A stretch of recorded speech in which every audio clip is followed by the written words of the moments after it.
اللہ الرحمن الرحیم۔ رسول اللہ صلی اللہ علیہ وسلم اور عفو درگزر۔ عفو درگزر کہتے ہیں کسی غلطی پر داروگیر نہ کرنا، اسے نظر انداز کر دینا اور سزا نہ دینا۔ لسان العرب میں ابن منظور کا قول عفو کے بارے میں ہے، جرم کو نظر انداز کرنا، اس کی سزا نہ دینا۔ عفو کی حقیقت محو یعنی مٹانا ہے۔ لسان العرب جب قدرت ہو اور جس پر زیادتی کی گئی ہو اور جس زیادتی کرنے والے سے انتقام لینے کی طاقت رکھتا ہو پھر بھی معاف کر دے اور عفو درگزر سے کام لے، یہ بڑی خاص بات ہے اور نرالی شان ہے۔ یہ بڑوں اور شریفوں کا خاصہ ہے۔ یہ ان لوگوں کی عادت ہے جنہوں نے اپنے نفس کی بہترین تربیت کی اور اپنے جذبات پر قابو پا لیا اور تعصب اور انسانی وساوس کے شکار نہ ہوئے، بلکہ انہوں نے ایمان اور عقل کو فیصل بنایا۔ وہ انتقامی کارروائی کے خطرناک انجام اور منفی اثرات پر نگاہ رکھتے ہیں۔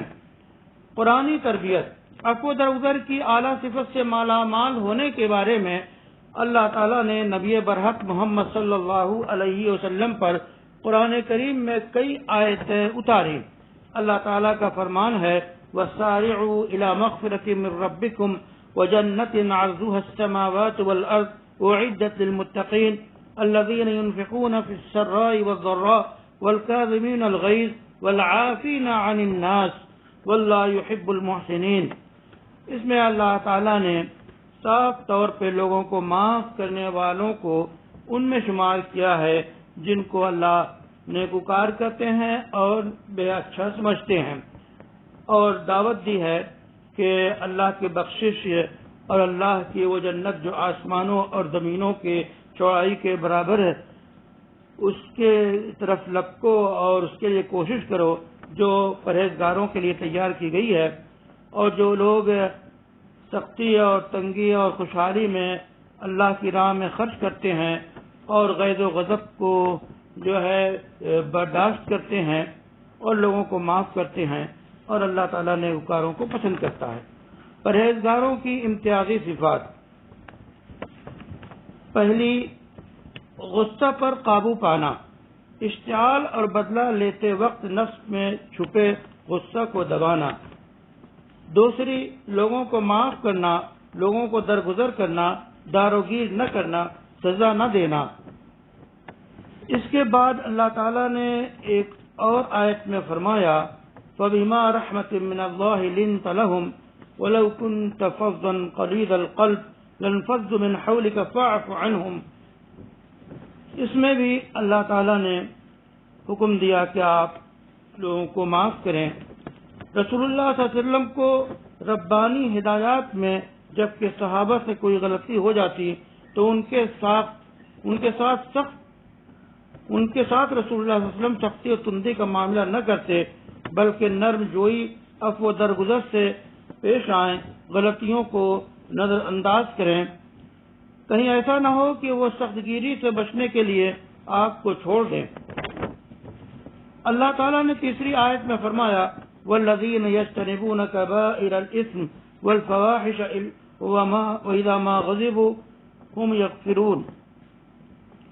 کہتے ہیں کہ آیت کریمہ میں مومنون کی خوبیوں کا تذکرہ، اس میں چند نمایاں باتیں ہیں۔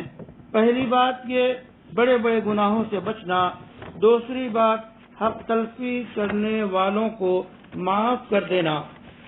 اس کے بعد رسول اللہ صلی اللہ علیہ وسلم کی عملی زندگی میں عفو درگزر کی مثالیں۔ جن آیات کریمہ میں عفو درگزر کی تعلیم دی گئی اور رسول اعظم صلی اللہ علیہ وسلم کی تربیت کی گئی، ان کے ذریعے حضور صلی اللہ علیہ وسلم نے اپنے پیروکاروں کی تربیت کی اور ان کی زندگی میں صفت عفو درگزر پیوست کیا۔ ان کا مرقع آپ صلی اللہ علیہ وسلم کی عملی زندگی میں بھی جا بجا نظر آتا ہے۔ آپ صلی اللہ علیہ وسلم کی زندگی عفو چشم پوشی کی حسین صفت کا رنگا رنگ گلدستہ تھی۔ دشمنوں، دوستوں، منافقوں اور دیگر لوگوں کے لیے جو بھی کچھ غلط کرتا ان کے لیے معافی تھی۔ عفو درگزر کے چند خوبصورت واقعات۔ قریش کو عام معافی۔ آپ صلی اللہ علیہ وسلم کو مکہ مکرمہ میں نبوت سے سرفراز کیا اللہ نے آپ صلی اللہ علیہ وسلم نے اعلان کیا اور وہ ان کے سارے عالم کے رسول ہیں۔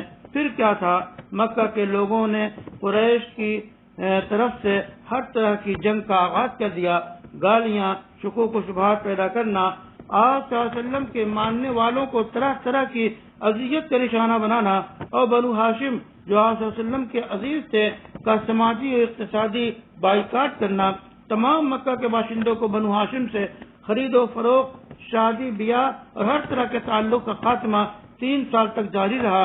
بنو ہاشم تڑپ گئے، ہلاکت کے منہ میں پہنچ گئے، درختوں کی چھال اور جانور کی خشک کھال کھانے پر مجبور ہو گئے۔ جب عیسیٰ رسانی کی حد ہو گئی تو رسول اللہ صلی اللہ علیہ وسلم کے ساتھیوں نے حبشہ کوچ کیا۔ اس کے بعد دوسری ہجرت مدینہ منورہ کی ہوئی اور مکہ میں وہ ساری جائیداد و گھر و املاک چھوڑ گئے۔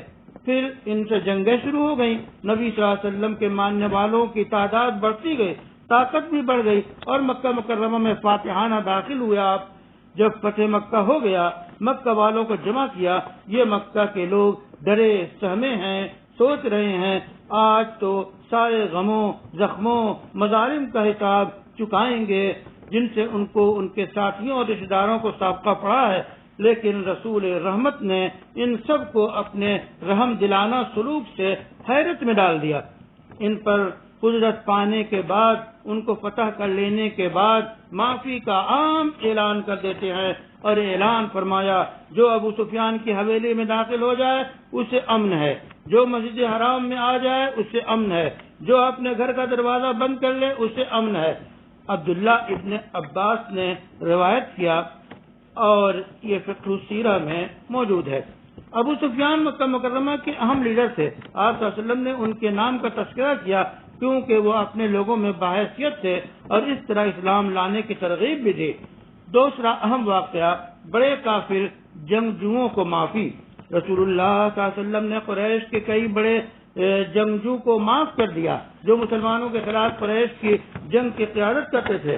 سر فہرست خالد ابن ولید عظیم سپہ سالار جنہوں نے جنگ احد میں کافر فوج کی سپہ سالاری کی تھی اور وقتی طور پر کافروں کو مسلمانوں پر غلبہ بھی ہوا تھا۔ اس طرح عمرو بن عاص، اکرمہ ابن ابو جہل، اکرمہ کا باپ ابو جہل رسول اللہ صلی اللہ علیہ وسلم کا سخت ترین دشمن تھا اور 20 سال تک برابر برسر پیکار رہا۔ رسول اللہ صلی اللہ علیہ وسلم نے اس کا خون روا قرار دیا تھا، لیکن جب اس کی مسلمان بیوی ام حکیم نے امان دیا تو رسول اللہ صلی اللہ علیہ وسلم نے معاف کر دیا۔ سراقہ ابن مالک عرب کے مشہور شاہ سوار، یہ وہی ہیں جنہوں نے مدینہ ہجرت کے دوران نبی اکرم صلی اللہ علیہ وسلم کو پا لیا تھا۔ جب آپ صلی اللہ علیہ وسلم نے ان پر قدرت پا لی تو معاف کر دیا۔ یہ عمیر ابن وہب ہیں جو جنگ کی شروعات میں جنگ کے شعلے بھڑکا رہے تھے اور وہ مدینہ منورہ نبی اکرم صلی اللہ علیہ وسلم کے قتل کے ارادے سے گئے تھے۔ جب راز کھلا پکڑے گئے تو رسول اللہ صلی اللہ علیہ وسلم نے معاف کر دیا اور یہ معافی ان کے اسلام لانے کا ذریعہ بنی اور بھی بہت سے لوگوں کا اسلام کا سبب بنی۔ تیسری اہم بات، اغوا کی کوشش کرنے والوں کو بھی آپ نے معاف کیا۔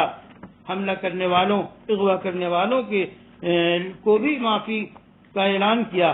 بہت سے لوگوں نے رسول اللہ صلی اللہ علیہ وسلم کو اغوا کرنے کی کوشش کی لیکن اللہ تعالیٰ نے حفاظت فرمائی اور اس سلسلے کی ساری کاروائیاں عکارت ہو گئیں اور زیادہ تر ان سازشوں کے پیچھے قتل کرنا مقصد تھا۔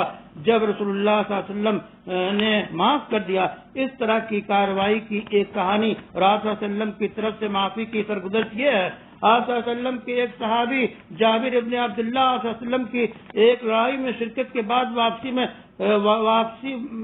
میں پیشی ہوئی ارادت کے بارے میں بتاتے ہیں۔ رسول اللہ صلی اللہ علیہ وسلم لشکر کے ساتھ آرام کرنے کے لیے فروکش ہوئے۔ رسول اللہ صلی اللہ علیہ وسلم ایک درخت کے نیچے قیام پذیر ہوئے، تلوار درخت پر لٹکا دی۔ ہم سب بیک وقت ہو گئے کہ اچانک رسول اللہ صلی اللہ علیہ وسلم نے ہمیں آواز دی اور کہنے لگے۔ اس وقت دیکھا گیا ایک بدو آپ صلی اللہ علیہ وسلم کے پاس تھا حضور صلی اللہ علیہ وسلم نے بتایا میں سو رہا تھا، اس نے میری تلوار میرے اوپر تان لی، میری آنکھ کھل گئی اور ننگی تلوار اس کے ہاتھ میں ہے، وہ کہہ رہا ہے بتاؤ تجھ کو مجھ سے کون بچائے گا؟ میں کہتا رہا اللہ اللہ اللہ۔ آپ صلی اللہ علیہ وسلم نے اس کو سزا نہیں دی۔ ایک روایت میں آیا کہ تلوار اس کے ہاتھ سے گر گئی، حضور صلی اللہ علیہ وسلم نے لے لیا، پھر پوچھا اب بتاؤ مجھ سے تجھے کون بچائے گا؟ تو اس نے کہا آپ تلوار لینے والے بہتر ثابت ہوں۔ حضور صلی اللہ علیہ وسلم نے کہا کلمہ شہادت پڑھ لیجئے۔ اس نے کہا نہیں، لیکن وعدہ کرتا ہوں کہ آپ کے خلاف جنگ میں شریک نہیں رہوں گا۔ آپ صلی اللہ علیہ وسلم نے اسے چھوڑ دیا۔ اسی طرح چچا کے قاتل کو بھی معاف کیا آپ نے۔ حضرت حمزہ رضی اللہ تعالیٰ عنہ آپ کے چچا تھے اور ابتداء اسلام میں جن لوگوں نے آپ صلی اللہ علیہ وسلم کا دفاع کیا تھا ان میں سے تھے، اور آپ صلی اللہ علیہ وسلم کے سخت ترین دشمن کے سامنے آہنی دیوار بن کر کھڑے تھے۔ رسول اللہ صلی اللہ علیہ وسلم نے ان سے بے انتہا محبت آپ کرتے تھے۔ وہ عرب شاہ سواروں میں سے اور گھوڑ سواروں میں نمایاں تھے اور فن حرب و ضرب کے ماہر تھے اور مثالی بہادروں میں ان کا شمار تھا۔ جب سے وہ اسلام لائے رسول اللہ صلی اللہ علیہ وسلم ان کو ہمیشہ جنگ میں آگے رکھتے۔ دشمنان اسلام کے ساتھ پہلے مارکہ کے میر کارواں سیدنا حمزہ رضی اللہ تعالیٰ عنہ تھے۔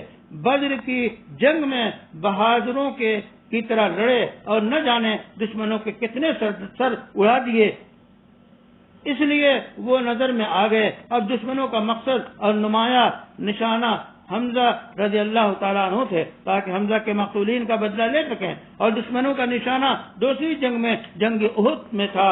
بالآخر ایک وحشی نامی غلام نے سیدنا حمزہ کو شہید کر دیا تاکہ اسے آزادی مل جائے۔ چچا محترم کی جدائی سے آپ صلی اللہ علیہ وسلم بہت غضبناک ہوئے اور آپ کو سید الشہداء کے لقب سے نوازا۔ وصلی اللہ علی النبی الکریم۔